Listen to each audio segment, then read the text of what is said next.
नमस्ते। Planet to soul astrology में आप सभी का हार्दिक स्वागत है। नवांशा कुंडली और आपका सप्तमेश, हमेशा एक कॉमन क्वेश्चन सभी का रहता है, मेरा शादी कब होगा, शादी कैसे होगा, या तो मेरा जो पार्टनर है उसका स्वरूप कैसा होगा, उसका कैरेक्टरिस्टिक कैसा होगा। तो मैंने अनेक वीडियो इस पर अंग्रेज़ी में बनाए हैं और आज मैं इस पर हिंदी में बात करने जा रही हूँ। Whoever wants to watch this video in English, I will be putting the description, I will be putting the link in description box so that you can see the same video in English also. तो हमारे spouse का characteristic कैसा रहेगा ये हम कैसे जानेंगे।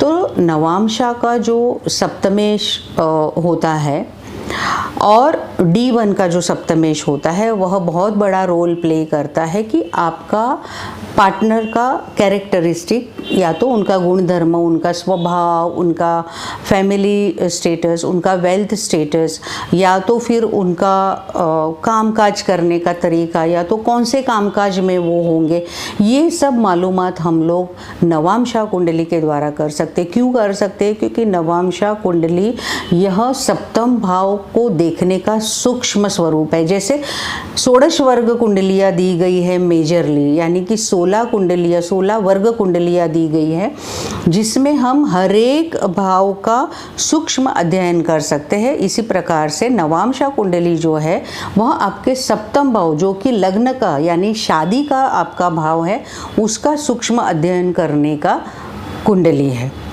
तो हमने क्या देखना है कि नवांशा कुंडली में आपका सप्तमेश, जो D1 का सप्तमेश है, वो कहाँ जा रहा है वह देखना सबसे ज़्यादा ज़रूरी बन जाता है। ठीक है, तो D1 का सप्तमेश जब नवांशा कुंडली में मित्र राशि में जाता है, या तो मित्र नक्षत्र के राशि में जाता है, तब वह आपके पार्टनर को बहुत ज़्यादा पावरफुली, या तो बहुत ज़्यादा फ्रूटफुली हम लोग उसको इंडिकेट कर सकते हैं कि आपके स्पाउस का कैरेक्टरिस्टिक इस प्रकार से होगा।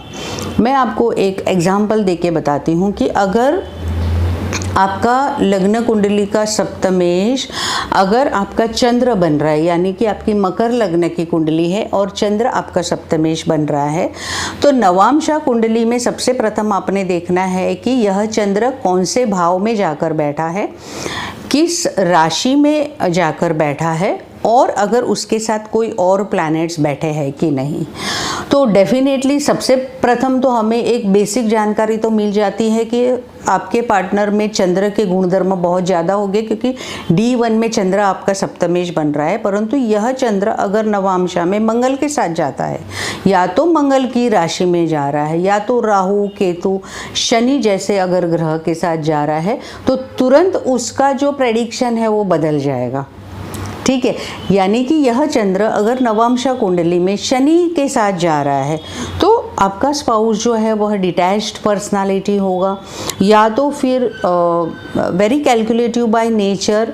कैलकुलेटिव का मतलब ऐसा नहीं होता कि पैसों के पीछे भागने वाला है, परंतु व्यवहारी, यानी कि पैसा खर्च करने में कई बार सोच समझ के करने वाला होगा, या तो तुरंत अहिक सुखों के लिए, यानी कि मटेरियल चीज़ों के लिए उसको ज़्यादा इंटरेस्ट नहीं होगा कि मुझे ये खरीदना है, मुझे वो खरीदना है। क्योंकि शनि चंद्र की युति जो है वह विषय योग कारक है। विषय योग का मतलब ऐसा होता है कि चंद्र यानी आपका मन, आपके विचार, आपकी कल्पना शक्ति, या तो आपको अच्छा खराब समझ पाने की आपकी क्षमता, और शनि क्या करता है, उस पर लगाम लेता है।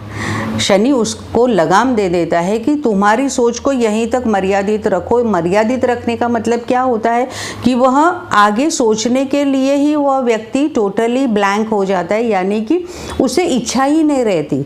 शनि क्या करता है कि चंद्र के अंदर का जो पानी है, यानी कि जो इमोशंस है, जो रस है, जो हम लोग बोलते हैं इमोशनल रस, यानी आपके सोचने समझने की जो रस शक्ति है, का निचोड़ कर लेता है, उसको वो बहुत ही सूखा यानी कि ड्राई बना देता है, इसीलिए व्यक्ति का स्वभाव ड्राई बन जाता है। यह एक शनि चंद्र के कॉम्बिनेशन का भी लक्षण है।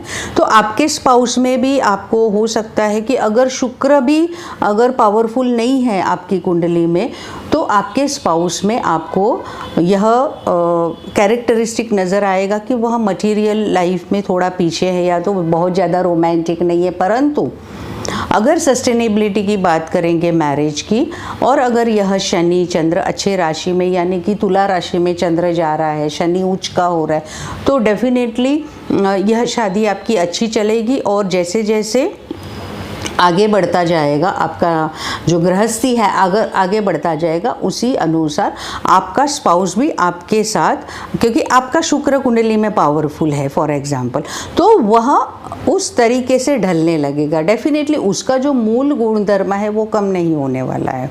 तो इस प्रकार से उसमें चंद्र के भी सभी गुण आने वाले, यानी कि इमोशनल होगा। आपको पता है कि वो इमोशनल है, उसका आपके तरफ बहुत ज़्यादा आकर्षण है या तो आपकी तरफ अच्छी भावना है, परंतु शनि के कारण आप देखते हो कि उसको रेसिप्रोकेट करने में या तो उसको दिखाने में काफ़ी सारी कठिनाई आती।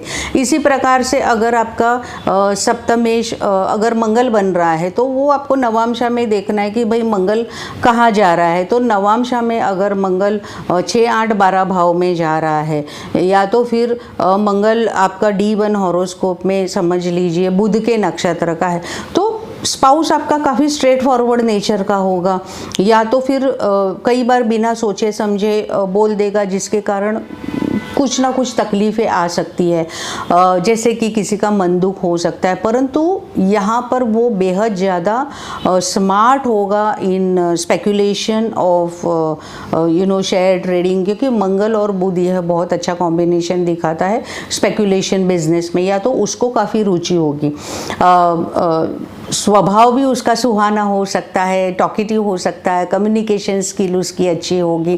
फिर कौन से नक्षत्र में, जैसे मैंने बोला बुध के नक्षत्र में अगर मंगल है, तो बुध का पोजीशन आपने कुंडली में देखना बहुत ज़्यादा ज़रूरी बन जाता है। See this is all deeper analysis of a horoscope कि, लेकिन बेसिक अगर आप देखने जाएंगे तो आपने कुंडली का सप्तमेश देखना है, और नवांशा में यह सप्तमेश कौन सी राशि में है और कौन से प्लैनेट के साथ है, या तो कौन से प्लैनेट से दृष्ट है, वो देखना बहुत ज़रूरी बन जाता है। तो आशा रखती हूँ कि आप अपने नवांशा कुंडली में अवश्य ये देखेंगे कि आपका स्पाउस का स्वभाव कैसा है।